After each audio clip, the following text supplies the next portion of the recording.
Right now, a Valley mother says she's having a hard time taking care of her children without her car. The woman says she loaned her car to a friend a few days ago. She claims he never returned it. Channel 5's Trayson Bragg went to speak with a mother to find out what happened. Trayson. The Harlingen mother says she tried contacting the man. He's nowhere to be found. Elizabeth Moreno Vasquez is a mother of 4. She says about a month ago, she became friends with a man who seemed like a great guy. Moreno says the man even offered to fix her mother's car. She says Saturday night he asked to borrow her car, a 2014 black GMC Envoy. My friend was fixing my mom's car and he borrowed to go get some supplies from his sisters. Moreno Vasquez says she gave her friend the keys because she trusted him. She said he told her he would be back in a few hours. Moreno Vasquez says before the man left, she and her mother paid him $500. That money was to pay him to complete the repairs on her mother's car. How much did you pay him? 500. You paid him $500? Well, it was 300 for the material and 200 for him. Oh. But he said that his mom was real sick and he needed the 200. So we gave him the money to send to his mom. Moreno Vasquez says the man never returned. She says she tried multiple ways of contacting him to no avail.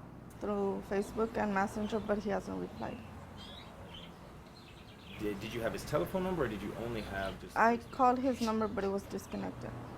I called his sisters and his mom, but supposedly they don't know nothing where to find him or where to reach him. Moreno Vasquez says with the loss of her car and the $500, her family is having a very difficult time. She says she filed a police report with the Harlingen PD. She found out the car is not considered stolen, rather an unauthorized use of a vehicle. We spoke to Palm Valley Police Chief Alvaro Garcia to understand the difference. A stolen vehicle will fall under theft, 3103 Texas Penal Code. And basically what it is with the intent to deprive the owner of the property, somebody takes it. Somebody steals it without the effective consent of the owner. There's a charge called unauthorized use of a motor vehicle, or, we kind of shorten it, called UUMV. For the UUMV charge, all you have to prove is that the vehicle is being used without consent of the owner. Chief Garcia says to avoid becoming a victim of an unauthorized use of a motor vehicle, always be careful. People just need to be very, very sure of who they're lending their vehicles to. And that way, in case something like this happens where they've absconded and it's been a week or two and we haven't, that victim hasn't heard from them, that they're able to go track it down or give the correct information, vital information to the authorities to track those people down.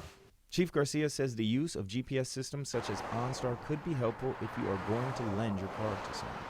He also says making a photocopy of the person's ID could be helpful in ensuring your vehicle's return.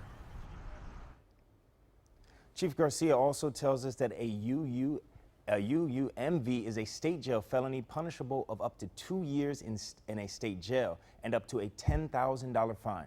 So if you're the friend who borrowed the vehicle, you may want to return it as soon as possible. Live in the studio, Trayson Bragg, Channel 5 News at 6.